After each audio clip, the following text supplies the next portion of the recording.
What if the voices you overheard were never meant for human ears? And what if, by listening, you had already crossed into something watching back? Welcome to Classic Storytime Hub.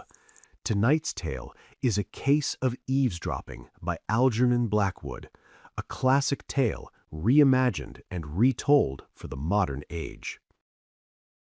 Jim Shorthouse had a talent, if you could call it that, for turning everything into chaos. Not the harmless kind, not the sort you laugh off and forget. His messes stuck. They lingered, spread, deepened until they became impossible to fix. From the very beginning, the pattern was set. School after school tried to shape him, and each one gave up a little faster than the last, passing him along like a problem no one wanted to solve. His reputation followed him, growing heavier, darker, more defined with every transfer. By the time he reached college, the outcome felt inevitable.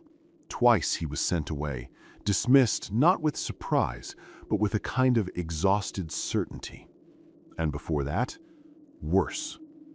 His childhood had been loud, unruly, impossible to contain, the kind that filled rooms with tension and left adults exchanging tired glances.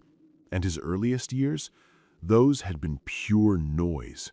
Crying, screaming, endless unrest, as if even then something inside him refused to settle into order. Jim didn't just make mistakes, he lived inside them. But then, unexpectedly, almost unbelievably, something shifted. At 40, when most men had long since become fixed in their ways, Jim met her. She was calm where he was restless, precise where he was careless.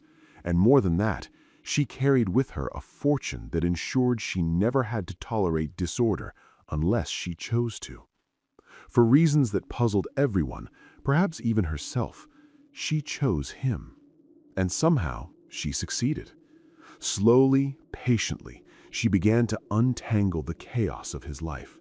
The noise quieted. The confusion gave way to structure. What had once been a constant storm settled, if not into perfect peace, then into something close enough to pass for it. But that is not where this story truly begins.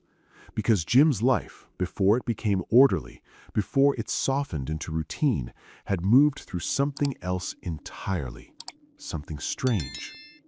You see, chaos had a way of leading him into places most people never reached, into moments that felt slightly off, encounters that didn't quite belong in the ordinary world, as if his very nature pulled him toward the unusual, the unexplained. Trouble followed him, yes, but so did something more curious. Like the scent of something sweet drawing unseen wings in the dark, Jim attracted experiences, odd, unsettling, impossible to ignore. They gathered around him, quietly at first, then all at once. And later, after marriage, after stability, those things stopped. His life became predictable, smooth, safe, like the steady rise and fall of the sun across the sky. No more sudden turns, no more strange interruptions. The chaos was gone, and with it, the mystery. The first story Jim ever told me didn't sound like a confession. It sounded like a warning. Looking back, it revealed something hidden deep beneath his chaotic surface, something unusual. As if, buried somewhere behind his restless nerves and disorderly life, there existed a strange sensitivity, a way of noticing things most people passed by without a second thought. He was about 22 at the time, fresh from yet another academic disaster, his second expulsion, if I remember correctly. By then, his father's patience had worn thin, and his financial support had vanished with it. Just like that, Jim found himself alone in a vast American city, broke, stranded, and painfully aware of how unprepared he was. And worse, he didn't even have decent clothes to his name. The only garments without holes were locked safely away in his uncle's wardrobe, far out of reach. So there he was, sitting on a weathered bench in a public park, turning over his options with growing urgency. The noise of the city moved around him, indifferent, relentless. And slowly, an idea began to form, desperate but just possible enough to try. He would bluff his way into a job, not just any job, a reporter. It was bold, reckless, completely in character.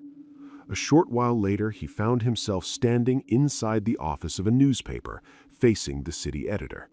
He angled his body awkwardly, positioning himself between the man and the window, carefully hiding the worst of the damage in his clothes. Every movement was calculated, every word delivered with a confidence he didn't entirely feel.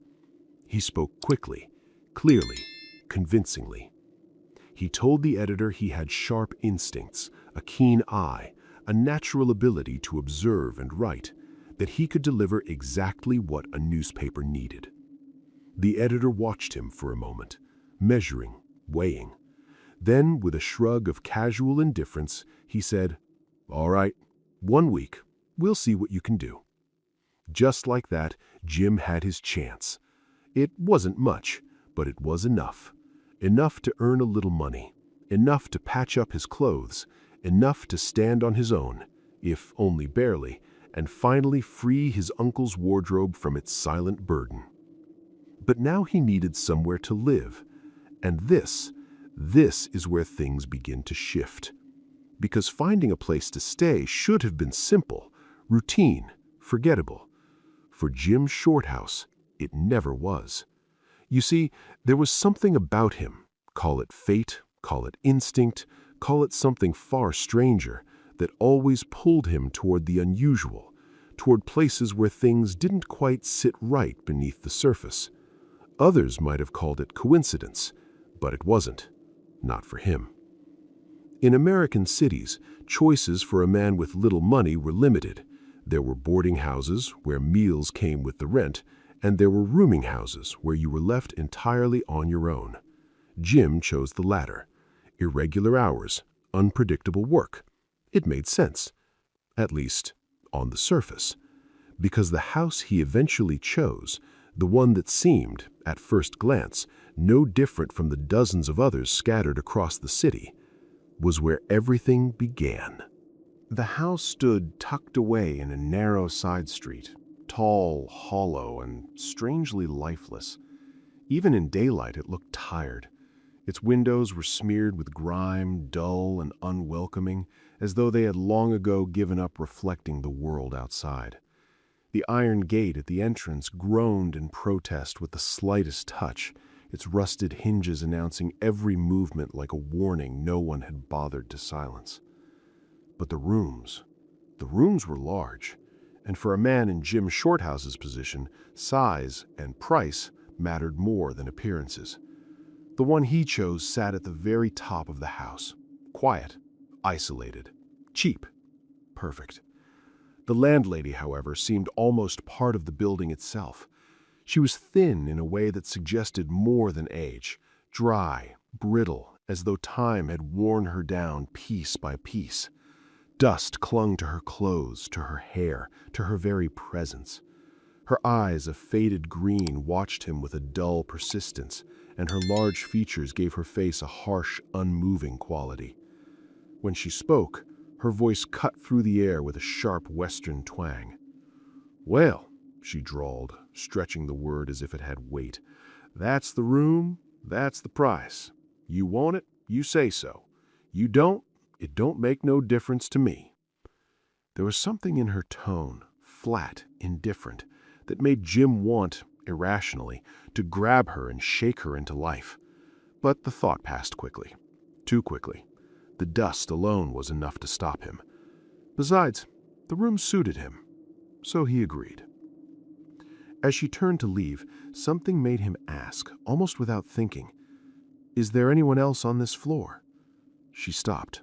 Slowly, she turned her head, her faded green eyes fixed on him in a way that felt off. Not curious, not surprised, just measuring. "No one's ever asked me that before," she said, after a moment, her voice quieter now, but no less strange.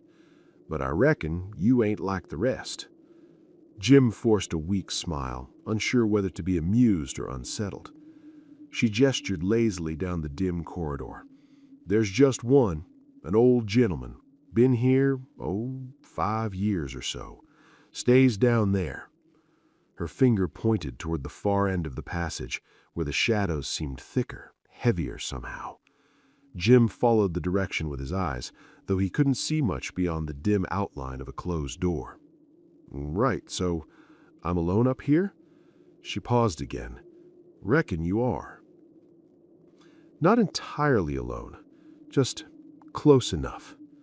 And with that, she turned her back on him without another word and made her slow, deliberate way down the stairs, each step echoing faintly through the empty house until the sound disappeared altogether.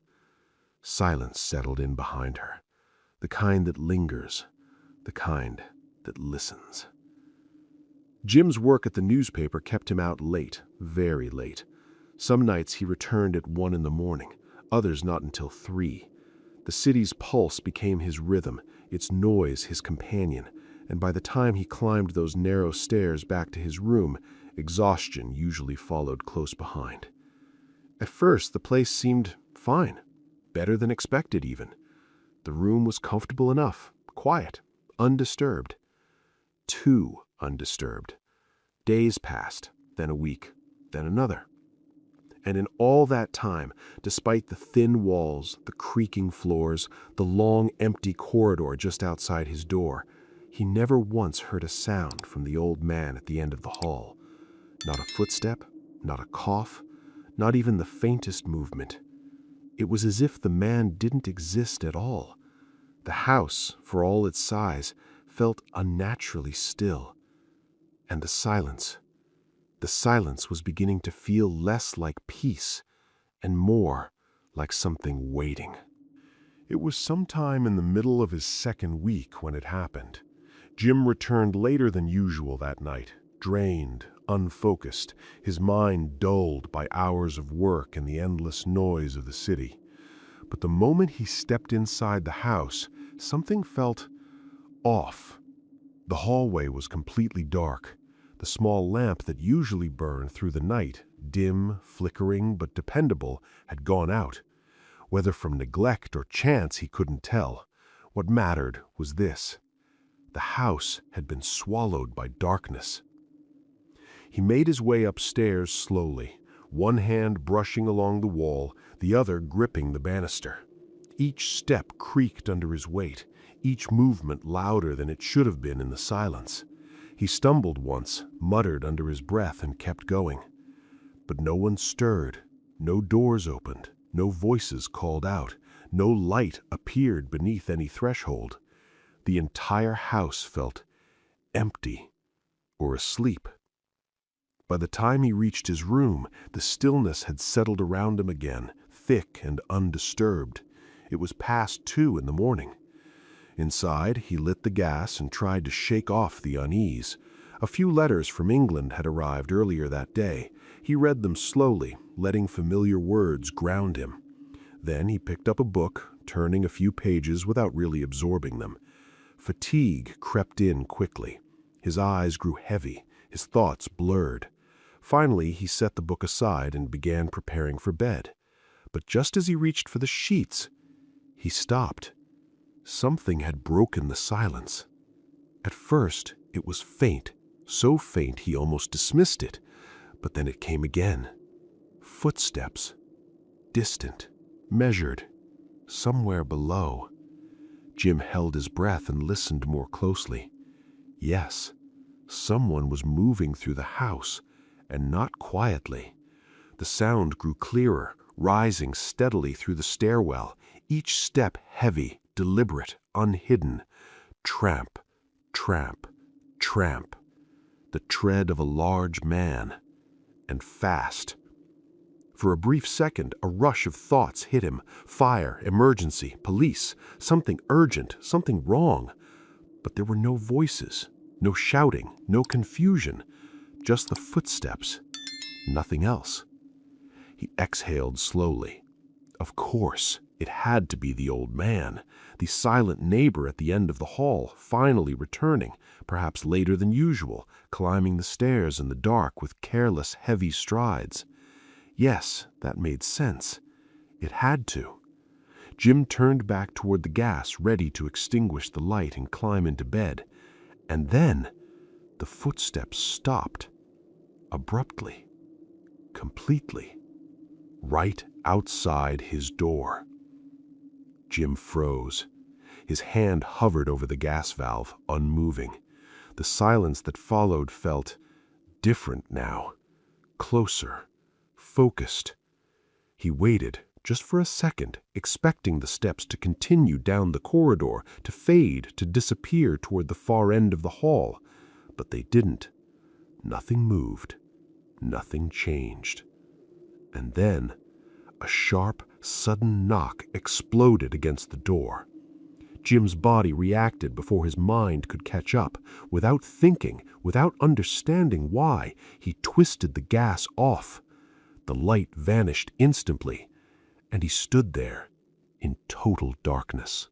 Jim had barely taken a single step toward the door when a voice, so close it felt as though it had spoken inside his own room. "In that you, Father? Come in." The words were in German. Jim froze. For a split second, his mind struggled to make sense of it, because the voice hadn't come from the corridor. It had come from the wall, from the room next to his, the room he had been certain was empty. And suddenly, the knock made sense. It hadn't been for him at all. Before he could even react, another voice answered from the passage, lower, urgent, edged with impatience. "Open the door, at once," also in German.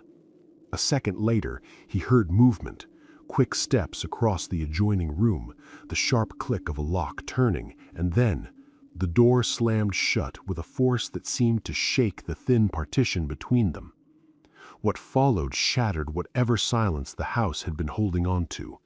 Heavy footsteps crossed the floor, chairs scraped loudly against wood, something struck against furniture with careless force.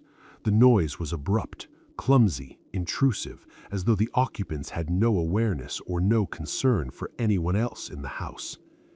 Jim stood there in the darkness, listening, irritated now, uneasy, but more than that, annoyed.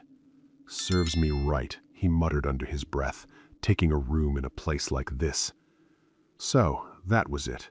The landlady must have rented out the neighboring room after all. But to whom? He remembered vaguely what she had told him.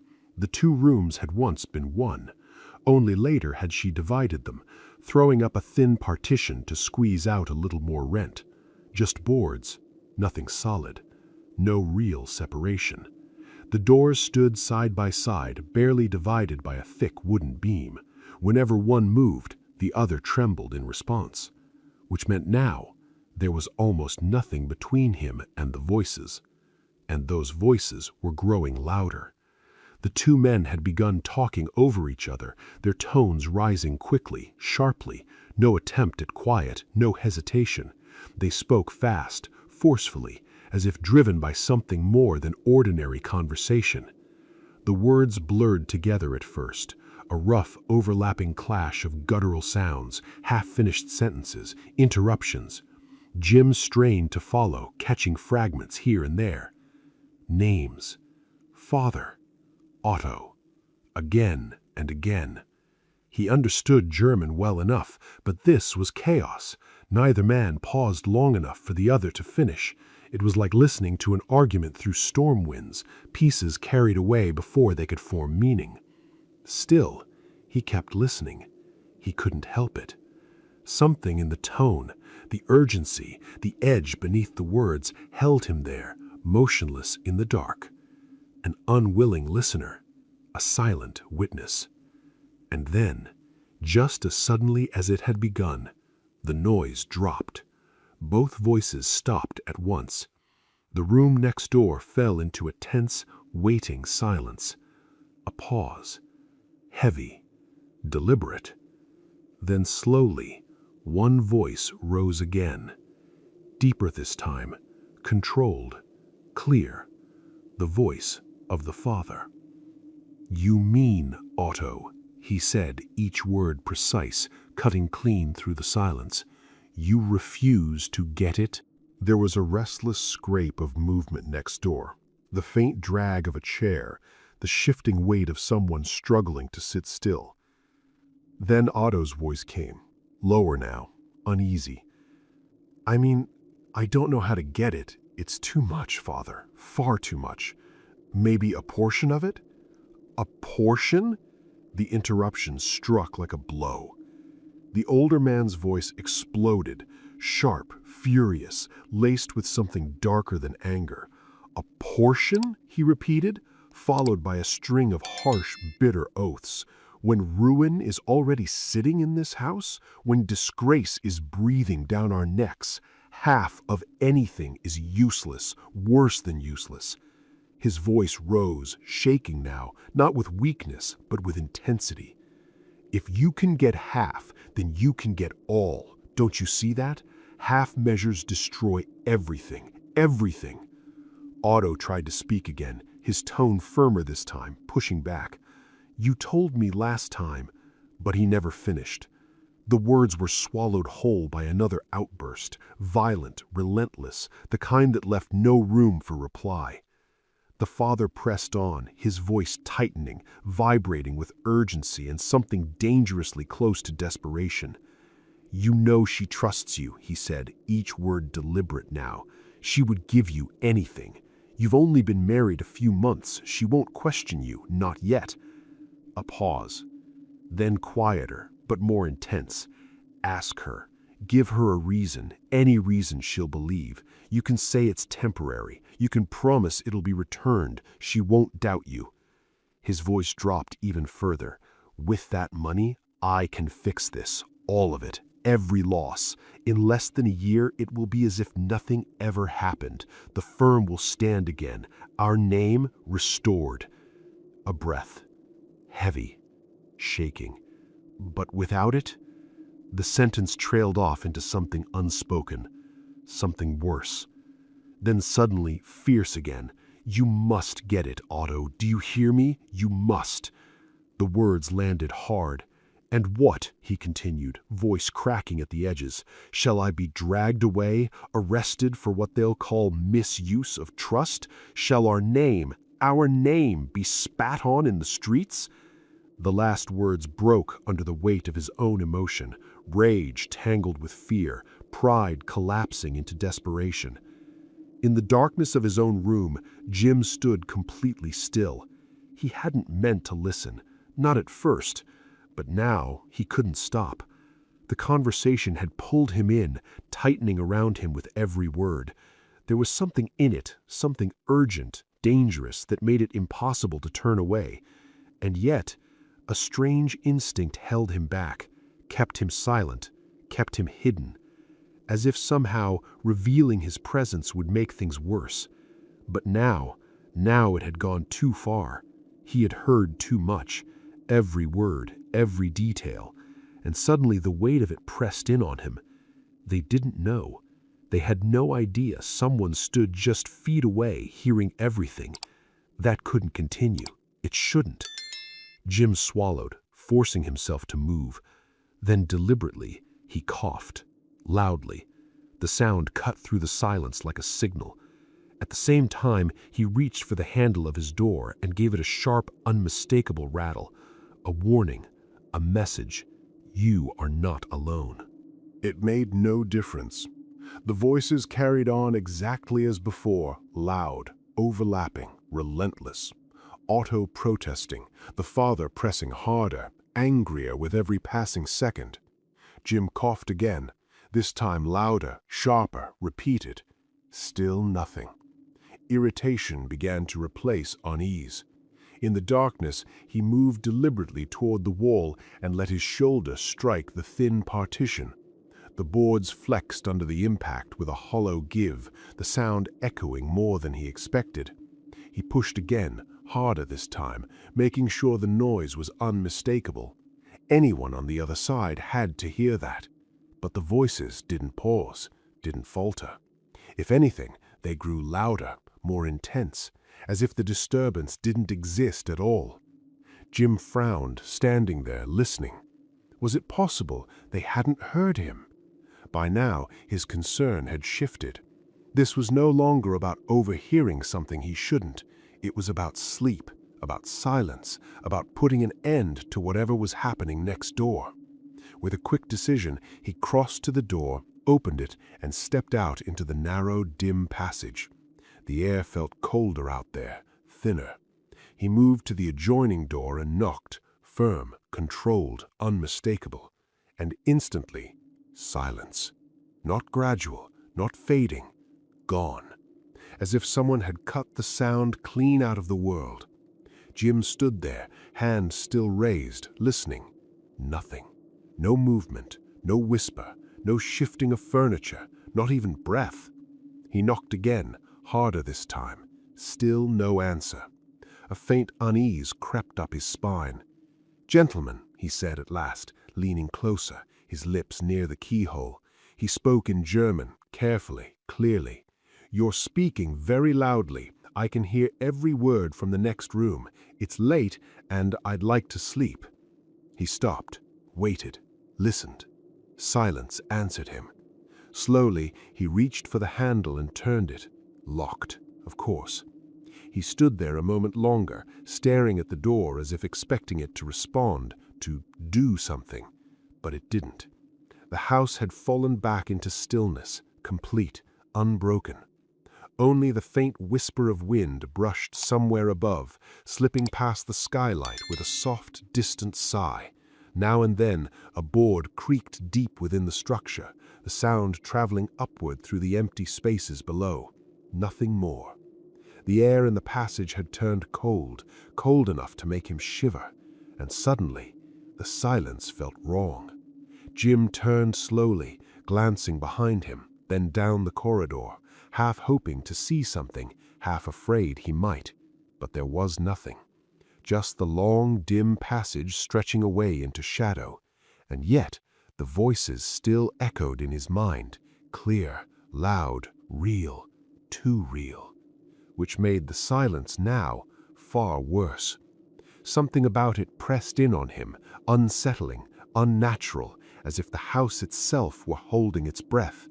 And with that feeling came something else, a thought, unwelcome, unreasonable, but impossible to ignore. A quiet, creeping doubt that what he had just heard might not have been meant for him to hear at all.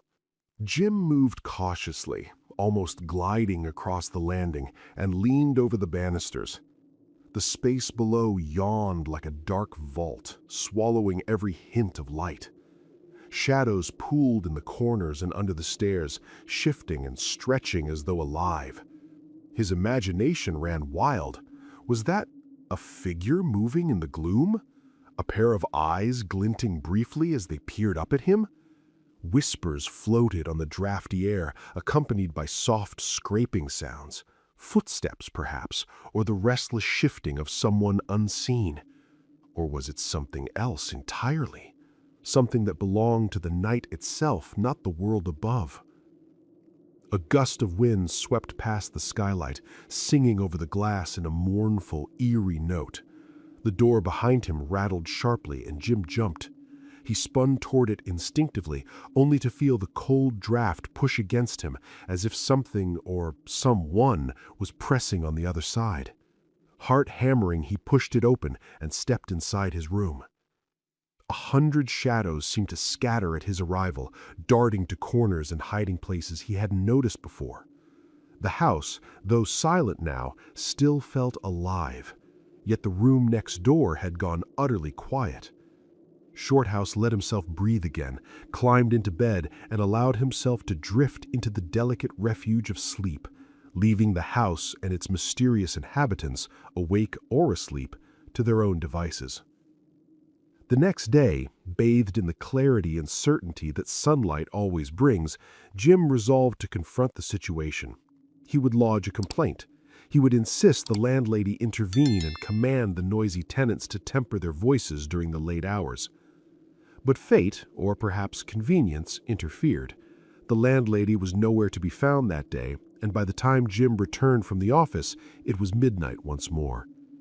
He glanced under the door as he climbed the stairs. No light. The Germans must not be home. So much the better. By 1 o'clock, he lay down confident that sleep would come, and yet a tiny edge of anticipation remained. If the tenants returned and began their disruptive noise again, he was determined not to rest until he had roused the landlady. Her authoritative twang, each syllable sharp and metallic, would bring them to order, and Jim imagined the sound like a whip cracking across the silent house. That night, however, would not be so forgiving. Shorthouse had slept peacefully 2 nights before, his dreams filled with rolling fields, golden grain swaying in distant breezes, and flocks of sheep grazing lazily on his father's faraway estate. The world of his imagination was uninterrupted, gentle, comforting. But 2 nights later, everything changed. He arrived home exhausted after a punishing day, drenched and battered by one of the fiercest storms he had ever endured. Rain lashed the windows, wind rattled the eaves, and the house groaned under the force of the tempest.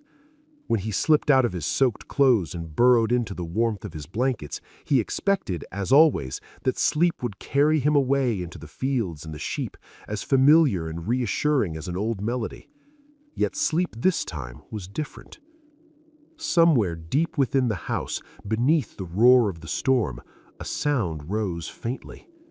At first, it was only a whisper on the edge of perception, a rhythm that didn't belong to the wind or rain, but seemed almost alive, creeping through the walls, brushing against the corners of his mind. It ebbed and flowed with the gusts, vanishing in the roar, only to reassert itself during the brief lulls, each recurrence more insistent, more menacing. For a few moments Jim clung to the warm golden glow of his dreams. The sound only tinged them, a shadow brushing the edges of his consciousness. But the feeling of unease grew, subtle yet insistent, drawing him back toward awareness, though he did not yet fully awaken. Slowly the dreamscape began to shift. The fields of grain trembled as if an unseen intruder pushed through the stalks. The sheep huddled together, their panic tangible, as though sensing some approaching menace. Shadows moved where none should be. The sky darkened, ominous and heavy, a silent warning in the imaginary world of his sleep. And then the sound, low, deliberate, unnervingly real, came again, this time unmistakable. It was downstairs, distinct, close enough that Jim could no longer pretend it was part of his dream. Something in the house itself was stirring, moving with intent, brushing against the silence he had believed safe. The cozy warmth of his blankets, the illusion of distance from danger, seemed suddenly fragile. His heart began to beat faster, his mind straining on the border between dream and waking, pulled reluctantly from the comforting fields of memory into a dark, tense awareness. The storm raged on outside, and within the house, something waited. Shorthouse shifted restlessly beneath the covers, a low, almost inarticulate groan escaping him. Then, abruptly, he sat upright, alert, every nerve on edge, every sense straining. Had he been dreaming some horrible, crawling nightmare, one that made his skin tingle and the hair on his head prickle as if alive?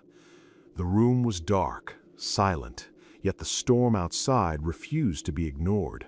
The wind tore across the roof with an unrelenting howl, driving rain against the rattling panes in a furious, rhythmic assault. Jim's mind flickered briefly to a thought of impossible longing. How nice it would be if the winds, like the sun, went down at night, gone until morning. Their cries, like angry, wailing voices, seemed far more malevolent after dark. In daylight, the same gusts were only playful, curious. But this was different.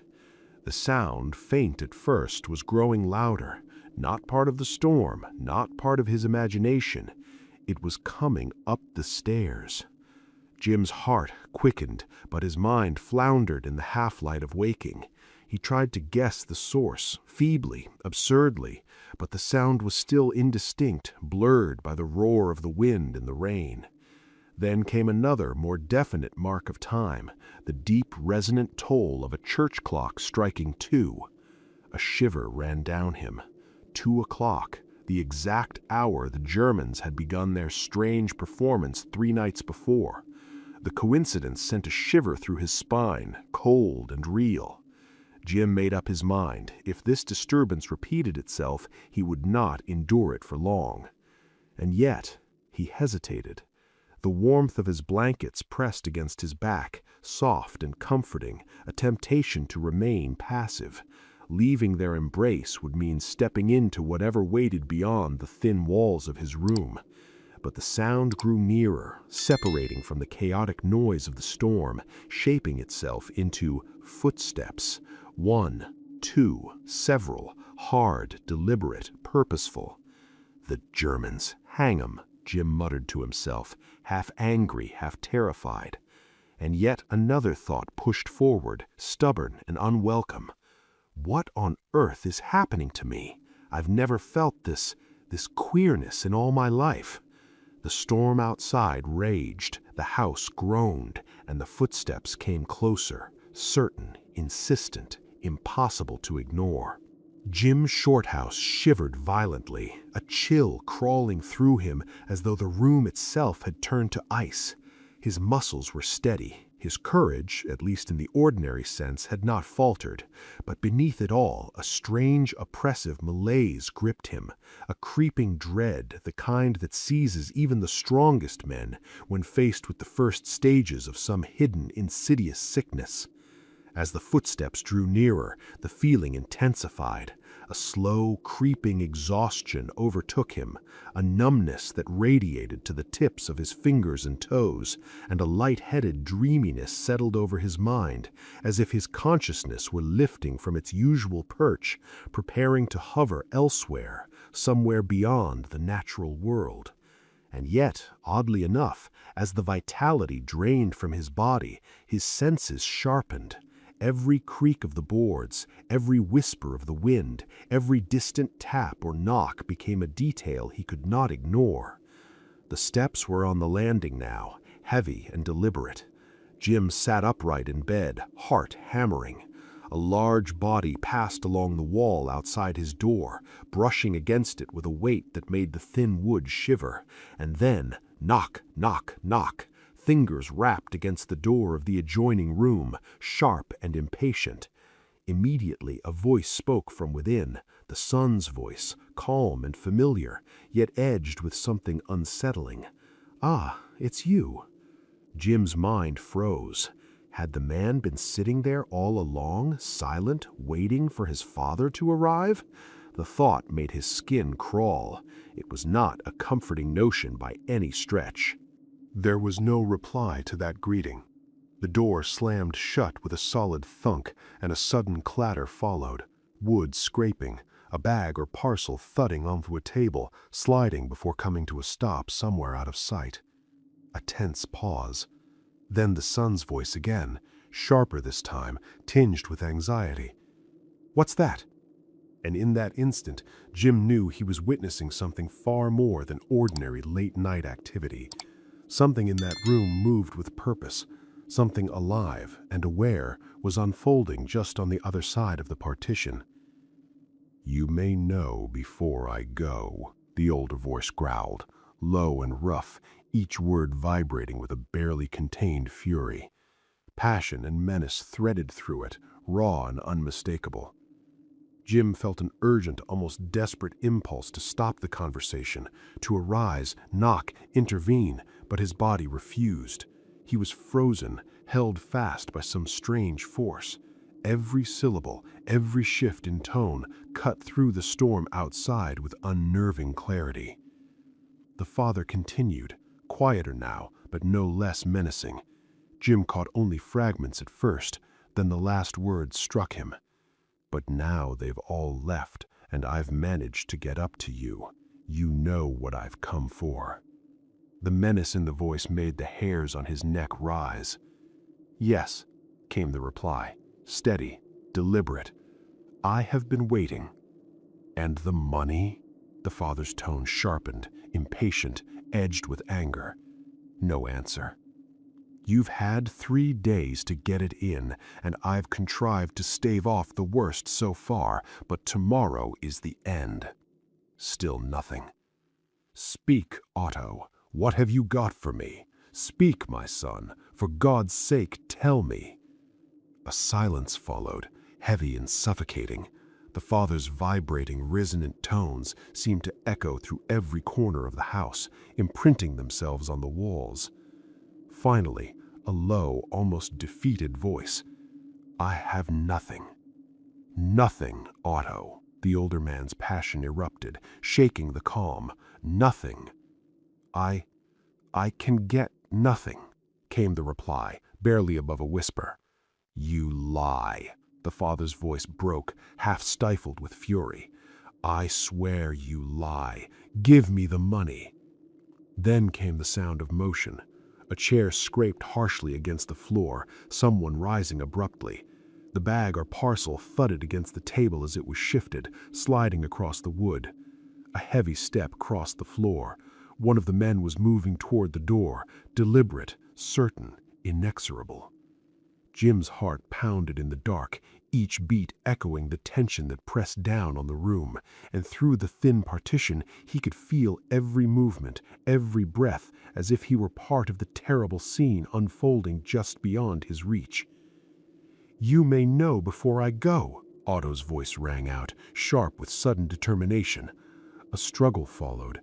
The parcel, whatever it contained, tumbled to the floor with a clatter that made Jim's blood run cold. A brief, violent rattle accompanied its fall, followed immediately by the sounds of a furious scuffle. Oaths and blasphemies flew from the elder man, guttural and cruel. Short, strained gasps marked the younger man's efforts, each one weighted with desperation and force. The struggle was brief, but brutal. Jim could hear the contest of wills and strength, and then a single angry exclamation from Otto. "I knew it! Her jewels! You scoundrel, you shall never have them! It is a crime!" A short guttural laugh answered him from the father, a laugh so vile, so utterly devoid of humanity that Jim's spine froze and the hairs on his arms rose. Silence followed. 10 seconds that seemed to stretch into eternity, a living pause of dread. Then the sound of a heavy thud, sudden and shocking. A groan, guttural and pained, followed almost instantly, along with the crash of a body striking the table. Another instant, and the weight lurched further, sliding from the table to the floor, smacking against the thin partition that separated the rooms. Jim's bed trembled under the shock, but instead of paralyzing him, the horror ignited a surge of action. The unholy spell that had held him frozen evaporated, and he sprang from the bed in a single bound, heart hammering, mind racing. He knew in that instant that a ghastly murder had been committed. A father had killed his son. Shaking hands, but a heart filled with grim determination, Jim struck a match and lit the gas. The light revealed a horrifying truth. The lower portion of the partition bulged grotesquely toward his own room. The wallpaper, once flat, had cracked under the pressure. The boards beneath it bent inward, forced by some monstrous weight behind them. What hideous, unthinkable load pressed against the wall? Jim shuddered, his stomach tightening, dread crawling up his spine. He could imagine only the worst, and yet even imagination faltered before the reality of what must lie behind that distorted partition. In less than a second, Jim Shorthouse took in the horrific scene. Since the final lurch against the partition, the room had been utterly silent. No groans, no footsteps, nothing but the wind outside, which now carried in his ears a note of triumphing horror, a wild, mocking howl. He was moving to the door, hand on the knob, ready to rouse the house and call the police, when something caught his attention. Out of the corner of his eye, he thought he saw movement. He turned slowly, heart hammering, and realized he had not imagined it. Something was crawling toward him along the floor, dark, serpentine, writhing. It slithered from the place where the partition bulged, a grotesque, almost living shadow. Horrified, Jim stooped to examine it more closely. He froze, eyes fixed, stomach twisting. The shape crawled slowly, silently, side to side, like a thick, living worm, inching forward with a deliberate, uncanny purpose. Unable to restrain himself any longer, he reached out. The instant his fingers made contact, he recoiled with a suppressed scream.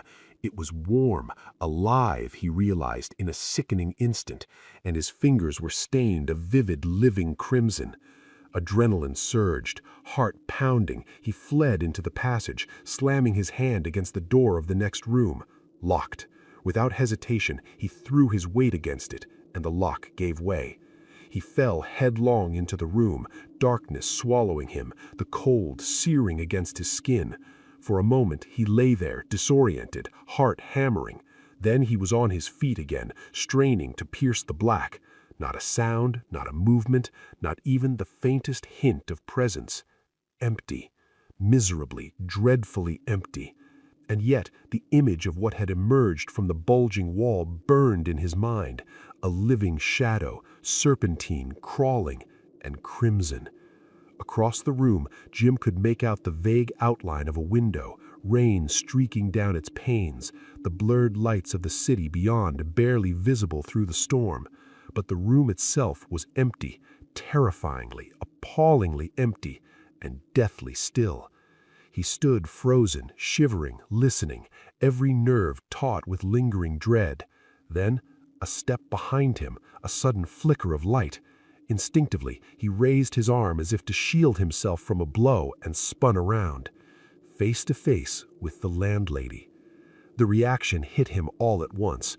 It was nearly 3 a.m. He was standing in a small, bare room, carpetless, stripped of furniture, without even a window blind. His striped pajamas and bare feet felt suddenly ridiculous, absurdly exposed. And there she stood, silent, staring. A black wrapper hung around her thin frame. Her almost bald head gleamed in the candlelight, her face pale as chalk. Her green eyes blinked at him over the sputtering candle, unflinching. In that light, she looked positively grotesque. "Well," she drawled, her Western accent stretching the single word, "I heard you right enough. Guess you couldn't sleep. Or just prowling around a bit, is that it?" The emptiness of the room, the hour, his nightclothes, the lingering echoes of what he had just experienced, everything conspired to rob him of speech. He stared at her, blank, unable to form a coherent word. "Wow," she repeated, clanking the word out like a warning. Finally, desperation broke through. "My dear woman," he managed, voice tight, "there's been something awful." And there he stuck. Words failed him entirely. She peered at him slowly, unflinching. "Oh, there hasn't been nothing," she said in that measured, unsettling drawl. "I reckon you've only seen and heard what the others did. I never can keep folks on this floor long. Most of 'em catch on sooner or later. That's the ones that's kind of quick and sensitive. Only you, being an Englishman, I thought you wouldn't mind. Nothing really happens. It's only thinking like." Jim stood frozen, heart still racing, trying to reconcile the horrifying scene he had imagined or witnessed with the mercilessly calm figure of the landlady before him. Shorthouse felt as if he were about to explode.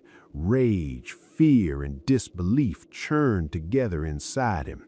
He could hardly restrain the impulse to seize her, candle and all, and toss her over the banisters. "Look there," he shouted, pointing a trembling finger, still remembering the crimson stain it had borne, directly at her blinking green eyes. "Look there, my good woman, is that only thinking?" The landlady blinked back at him, puzzled, as if unsure what he meant. "I guess so," she said in that slow, deliberate drawl. Jim followed her gaze and froze. His fingers, the same ones that had been stained with warm, living red only minutes before, were now perfectly white. No trace of blood remained. No amount of staring could conjure it back. Had he lost his mind? Had his senses betrayed him? Had his eyes and ears tricked him in a way he could scarcely imagine? Without another thought, he darted past the landlady, out into the passage, and reached his room in 2 swift strides. Relief hit him like a physical force. The partition no longer bulged. The wallpaper was intact. The crawling, serpentine horror from the old faded carpet had vanished. "It's all over now," came the metallic drawl behind him. "I'm going to bed again." He turned to see the landlady slowly descending the stairs, still shielding the candle with her bony hand, glancing up at him intermittently. She looked in the dim flicker like a black, grotesque shape, unwholesome and uncanny. The final flicker of the candle cast a strange shadow across the wall and ceiling, bending into forms that made Jim's skin crawl. Without a second thought, he pulled on his clothes and fled the house. The storm outside, wild and relentless, felt preferable to the lingering terrors of that top floor. He walked the streets through the night until the first pale light of dawn, haunted but determined. By evening, he had made his decision. He would leave the house the next day, regardless of the landlady's assurances that nothing more would happen.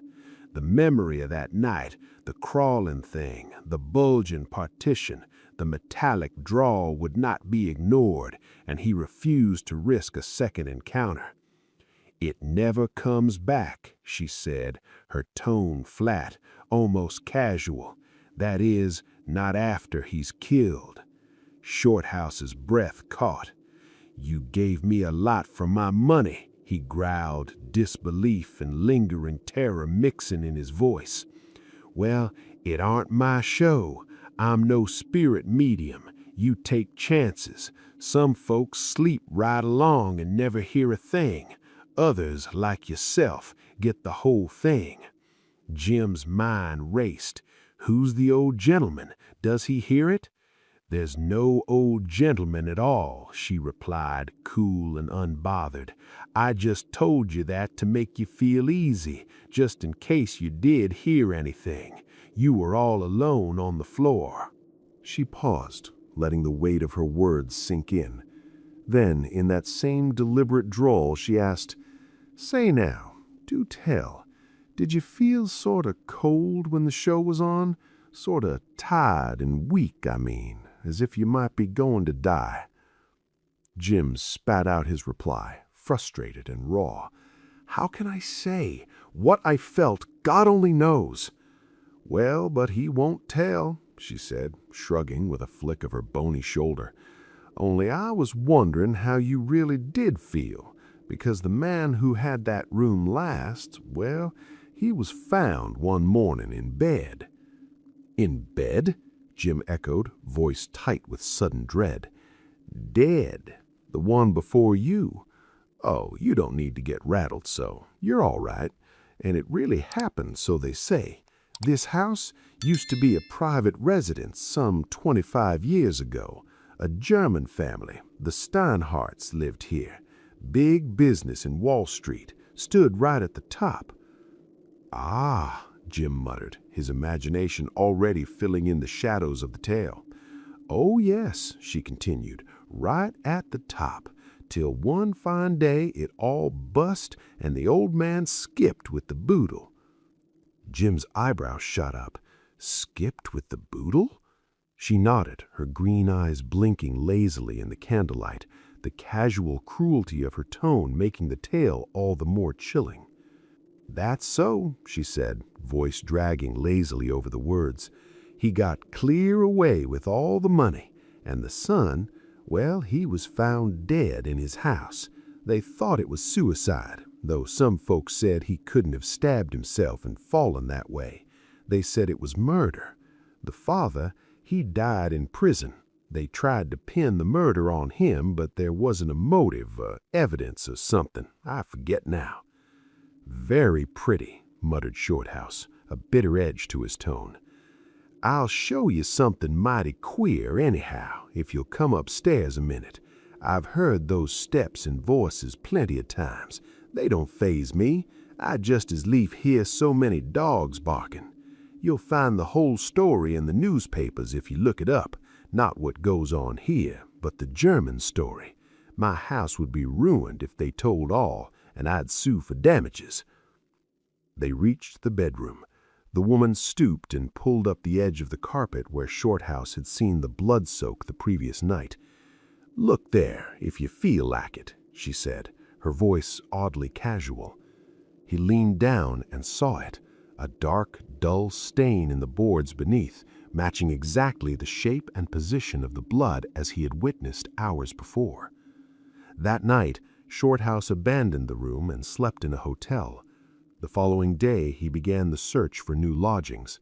Later, rifling through old newspapers at his office, he found the story the landlady had hinted at 20 years earlier, the spectacular collapse of Steinhardt & Co., the senior partner's flight and eventual arrest, and the death of his son Otto, whether by suicide or foul play. The house that had terrified him so thoroughly had once been their private residence. Its history now cast a long, sinister shadow over every corner he had trod. And thus the story ended. If you liked this journey into the worlds of classic literature, do not forget to support us by subscribing so we can tell you more. And hey, if there's a classic tale you'd love to hear told in this suspenseful style, drop its name in the comments below. Your suggestion might be our next chilling adventure.